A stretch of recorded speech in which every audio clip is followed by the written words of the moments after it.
everyone, thank you for joining this afternoon. My name is Zoe Benfield. I am the lead IQA for customer service practitioner and specialist, and we are going to be completing this webinar today on key points and learning experiences we've had from customer service, and a little bit of information about customer service specialists as well for those who haven't had a chance to go through that as yet. So we're going to go through customer service practitioner and customer service specialist, as well as a few just general housekeeping bits, including ACE 360. So first thing I'm going to do is take a look at the difference between on-programme and endpoint assessment. So obviously, whilst on programme, the apprentice will be learning the theory of customer service. They'll have the 20% off-job training, and they'll be putting that theory into practice in the workplace. The endpoint assessment is the summative assessment that comes right at the end. So it is separate. I link it to a driving test where you have that lovely driving instructor the whole way through, who's very cuddly and lovely, and that horrible driving test at the end with all those urban myths around that the driving test. And that's kind of where I think we sit as EPA sometimes.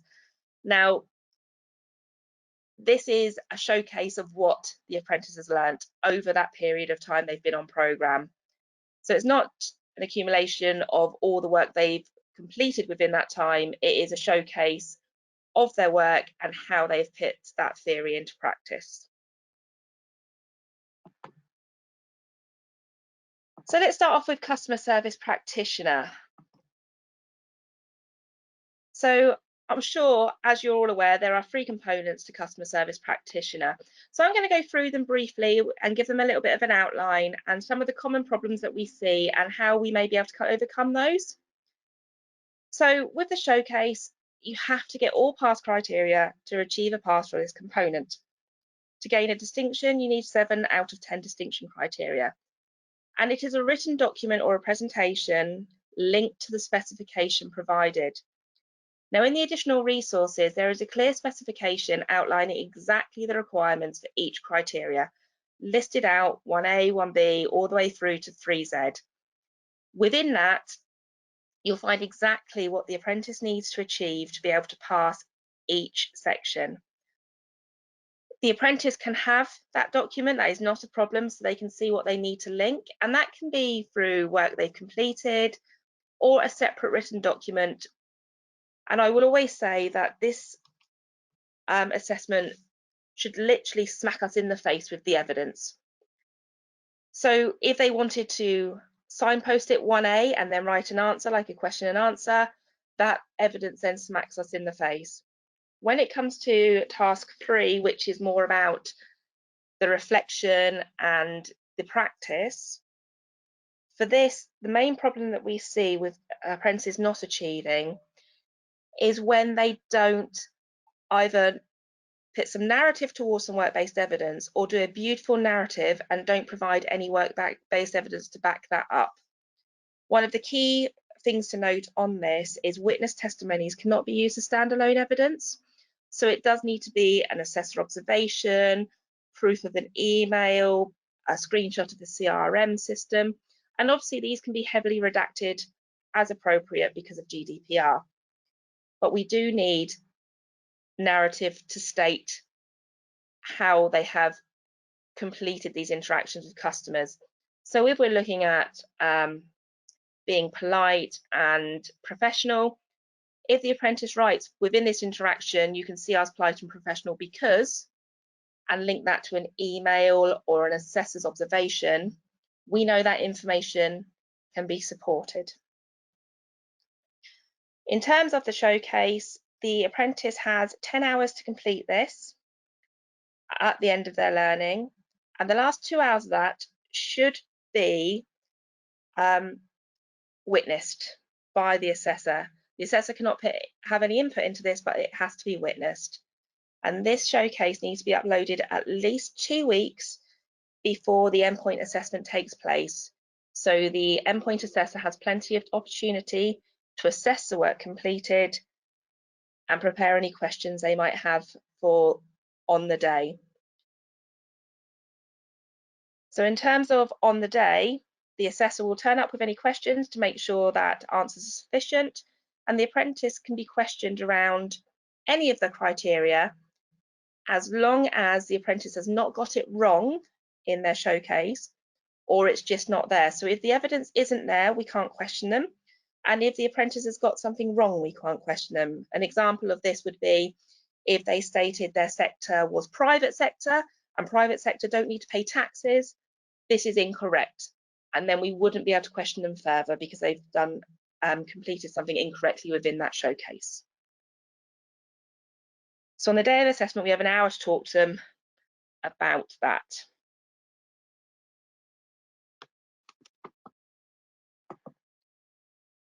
So the second part is the observation. The observation we've all done. We've all completed observations in the workplace, and it is a naturally occurring observation. Now, this is one of the important things that we say about planning meetings. The planning meeting is around the most opportune time to get the information we require from the assessment. So, for example, if the apprentice is very busy on a Wednesday but really quiet on a Friday afternoon, we try and make sure that we complete that observation on a Wednesday to support the busy period and give the apprentice the most chance to achieve that component. So this is something that you can be talking with your apprentices about what would be the busiest day, and have a look at the criteria and see what sorts of interactions they might be having that would support those criteria. It cannot be simulated. However, if they had a really good email the day before that they could answer on the day of the assessment, that is still them demonstrating customer service, and we're more than happy for that to be held across as long as it does not impact the customer. We have 60 minutes to observe.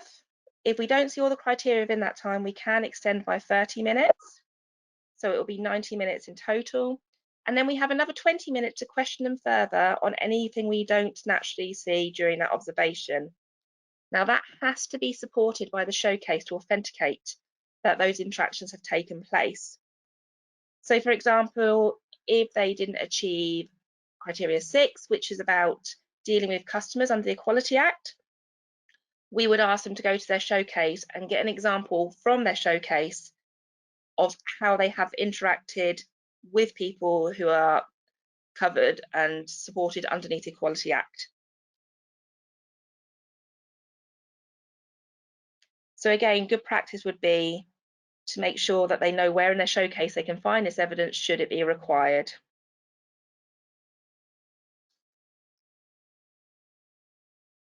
Now, the final part of customer service practitioner is a professional discussion. So in terms of failure rates with the professional discussion, they aren't that high as long as the apprentice has had practice sessions. A lot of the time, apprentices fail this component because they are very nervous. It is under exam conditions and they aren't allowed any notes in the professional discussion. And a lot of the time we find if the apprentice is very nervous, they get a little bit messed up in terms of the clarity of their thought. So a simple thing would be to mix up internal and external customers and the definition of those, which can be easily done if under pressure. So we suggest to help your apprentices through this is to put them in exam conditions and complete an interview with them. And maybe with an assessor that's never met them before, or a manager who may be a little bit higher up, to put a little bit of extra pressure on them so they are aware of what they're going to be doing on the day of their endpoint assessment. As much as it says it's a professional discussion, it is a series of questions we ask them. It's almost like an interview. However, we can prompt them if they do not give a sufficient response, which then makes it more of a discussion with them. One of the key things I will say about the professional discussion, apprentices quite often say we and give generic responses. So if I asked for a specific example of when they gave great customer service, a lot of the time the apprentices will come back with, well, we did this, and generally when this happens, we do this. When I ask for a specific example, I did this because this customer required this information, this customer was not happy with the response, it needs to be very, very specific, and it needs to be about their interactions. So rather than saying we as a team, it is very much I did this. Again, the apprentices have an hour to do this. The majority of the professional discussions take around 30 minutes. However, we have had ones that have gone to an hour where the apprentice hasn't actually given sufficient information. We've also had one that's completed in 12 minutes where the apprentice has got a distinction. So this is another thing that we can reiterate with the apprentice. It is about the quality of their responses, not about how long they are or how short they are. It is the quality, listening to what is being asked and finding the best examples to give to us and the best responses. And again, in the specification, it clearly lays out the sort of information they need to know to be able to answer our questions.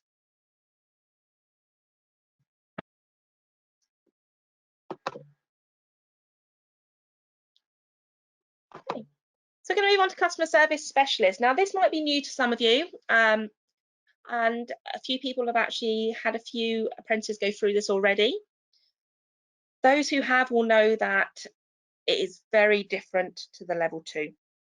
It is very in-depth. There is a lot of information required and also a lot of written work on the apprentice's part. And this mainly comes from the work-based project. So the work-based project is something that needs to be a high-level challenge within their organisation. So this could be them noting a trend in customer satisfaction and making sure there is an outcome to fix that problem. So this would involve primary and secondary research, and then writing a report to show their findings and how they change practices within the business to make sure that these complaints were minimised. It can be adapted per industry, and whatever their project title is, it needs to be approved by the independent endpoint assessor before they begin. The reason for that is the endpoint assessor knows the criteria and knows what we're going to be expecting from the apprentice. So we will know roughly whether we can get sufficient responses from them with the title of their project and a brief of their project, or whether we might need to help them add a little bit more to their title or guide them to a different example. This, when it comes to customer service specialist, I would liaise closely with Pearson, myself, or EPA delivery to ensure that an assessor is appointed very quickly so that the project title can get signed off. The apprentice has 2 months to write up this project. So to ensure a timely endpoint assessment, ideally we want that independent endpoint assessor appointed before gateway can actually happens so that the title can be approved. So the project is 2,500 word write-up, and that doesn't include the annexes, so the annexes of the primary and secondary research that they complete. And the annexes are not included in the word count. So some of these projects, overall word counts, including the annexes, can be easily in excess of 5,000 words, quite possibly more. In fact, one I've just recently had was 8,000 words, including the annexes, but the actual report itself cannot go over 2,500 words. Now, this is assessed by the IEA for the endpoint assessment, and the IEA will make sure that they prepare a set of 10 questions around the project. So on the day of endpoint assessment, an interview around their project can take place. So even if the apprentice has covered every criteria, there will still be an interview. And this is to clarify their understanding and ensure that all the work completed is entirely their own and that they understand why they have completed the project. If the apprentice hasn't managed to gain all pass criteria, then we'll focus the questions around the pass criteria they haven't achieved to try and help them get that achievement in the long run. The 10 questions are assessed holistically across the criteria. And for the work-based project, in the additional resources and the very last section, there is a recipe for success. Now, if you look at that guidance and follow it like a recipe and use step 1, step 2, step 3, and lay out the work-based project in the way that it is set out in that document, we hope there will be a high level achievement for this project. It is a very clear document and it is aimed at the apprentice, so the apprentice can work from it to make sure their project is laid out simply and can achieve the most from that.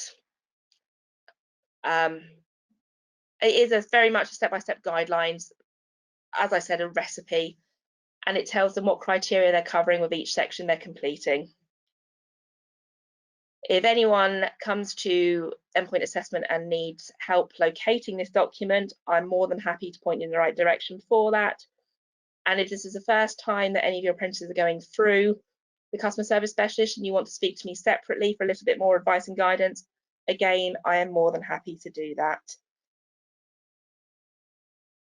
So this is by far the biggest section of the customer service specialist qualification. Now, the second largest part of this is the professional discussion, which is supported by portfolio evidence. So the portfolio evidence is separate to the project, and you can have up a minimum of 10 pieces of evidence, a maximum of 15 pieces of evidence. And when the apprentice is looking through that evidence with yourselves, you should be looking at the specification again to see what sort of things that we're looking for the apprentice to be able to prove that they do. And it is to authenticate their responses throughout the professional discussion. So in this specification, it states that the apprentice must evidence certain actions and behaviours, and they're the ones that you should focus on and look at what supporting evidence the apprentice may have to support that. And this could be observations, witness testimonies, emails, meeting minutes, CRM systems, meeting planning, customer surveys, customer feedback.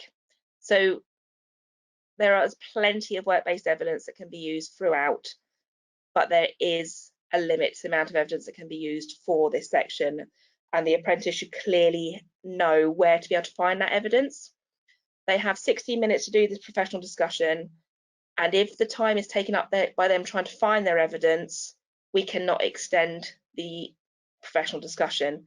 So it is imperative that if the apprentice thinks they have a piece of evidence that supports an answer, they need to know exactly where to find that, either on screen or in a portfolio, a written portfolio in front of them. One thing I haven't said with the customer service specialist as well, to gain a pass, all pass criteria must be met across all 3 components, and to gain a distinction, all distinction criteria must be met across all 3 components. Whereas customer service practitioner, it's a percentage of distinction. With customer service specialist, it is 100% criteria met to achieve that distinction.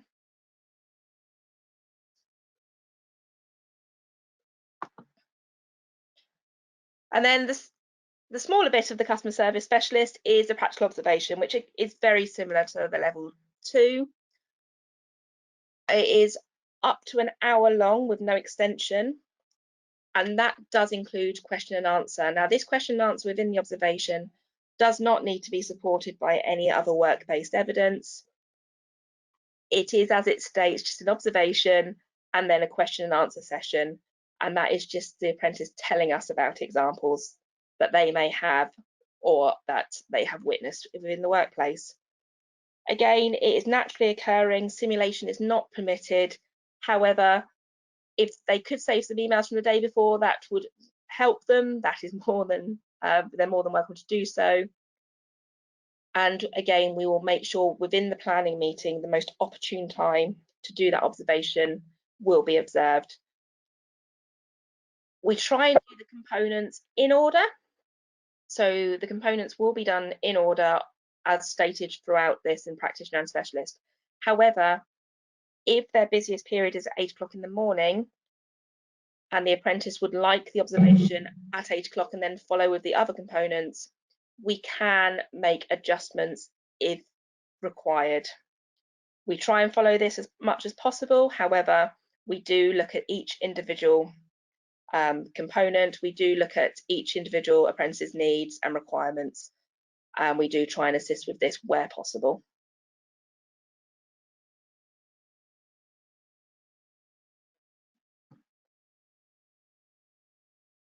So once all this has been completed, so we've gone through, the apprentice is assigned an endpoint assessor on Gateway on ACE 360. The assessor will contact the apprentice and book a planning meeting. The assessment is then planned and documented that a planning meeting has taken place, and then the endpoint assessment occurs. After the endpoint assessment occurs, the assessor has 2 working days to write up the results, and then the IQA has 2 working days to sample the results, and then as lead IQA, I have 1 day to go through and sample any of those IQA reports as required. So all results should be up on ACE within 5 working days. So if the assessment was taken on a Monday, by the following Monday, the results will be on ACE. And the results come in the form of a notification of results. So ACE 360 will tell you whether it's a pass, fail, or distinction, and the notification of results will tell you why it is a pass, fail, or distinction. It has multiple purposes. It is an overall result of the assessment, so you'll be able to see clearly which components have been passed and the grading within each component. And it will have positive and constructive feedback written within the notes section.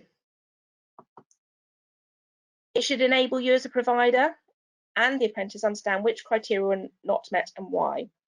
So if for any reason it was a fail, we will list the criteria not met and the reasons why, linked to the specification. So you can use this for future assessments, especially if you're seeing trends with one particular criteria or one particular component.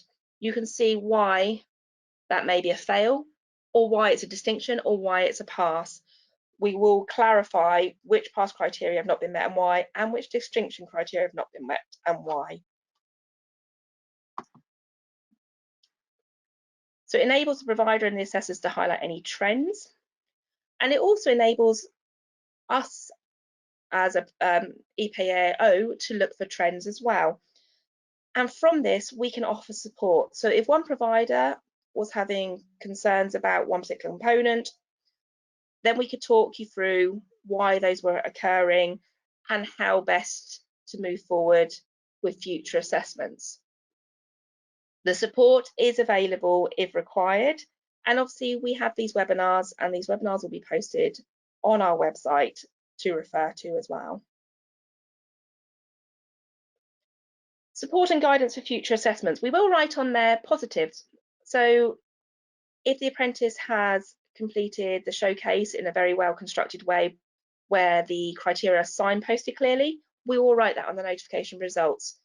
So you could look at that apprentice's work and see what good practice has been highlighted. So it's not all about the negatives, sometimes it's about the positives, and we have that in there as well. So you can see what good practice occurred for them to make that achievement. Same with the professional discussion and the observation. If they were extremely good at understanding, putting the needs of the business and as well as the customer and balancing those needs, we'll state that in there about how they had good information and how they were able to answer questions clearly about that.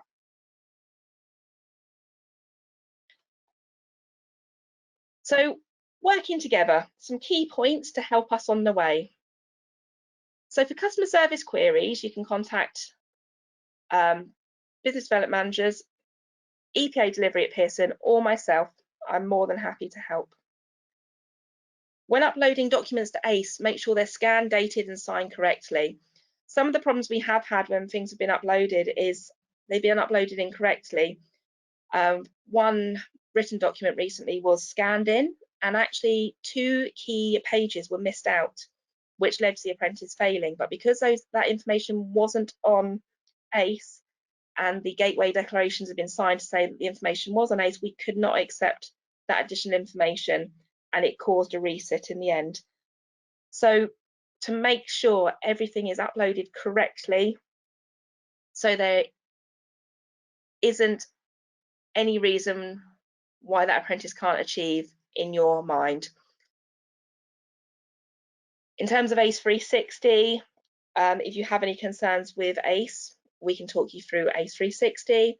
And if you have, they have guidance webinars on their website, and they have interactive webinars as well. So if you sign up for their updates, this information will come through. So if you need any help with ACE, please use their online support system as well. To make sure that the assessment is timely as well, especially with customer service specialist. Once an apprentice is ready to put that report in or ready to share their idea for their project, contact your senior centre coordinator if you have one, or myself, so an assessor can be assigned straight away, and we can ensure that apprentice can get moving with their project and we can get those dates booked in. Once all the information is up on Gateway, we'll get these signed off, and once these are verified, we may contact the employer apprentice to get a date for assessment within 8 weeks of the Gateway sign-off. As I said, results will come around very quickly, collated and IQA'd within 5 working days. And in terms of certificates, these are automatically sent out to the employer's address from the ESFA. So again, this is making sure that if the apprentice does move jobs, the address where their certificate is being sent to has to be correct, or it will go to their old job if it not been changed on ACE. If an apprentice receives a distinction straight away, these are turned around extremely quickly, and they will be processed virtually the same week of the assessment being completed.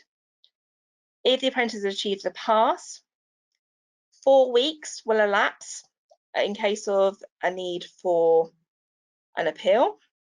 And after those 4 weeks have elapsed and a resit not been requested, then the certificate will be sent out. Obviously, if it is a fail, then there will be no certificate sent at that time. In terms of any problems, oh, sorry, that went through a bit too quick. If you've got any problems with ACE 360 that are software-based or an incorrect input has been made, you can contact their support department at support@ace360.org. Appeals are sent to EPA delivery. General questions and queries regarding CSP, CSS to myself or EPA delivery. And then questions about contracts and payments should be directed to your business development manager.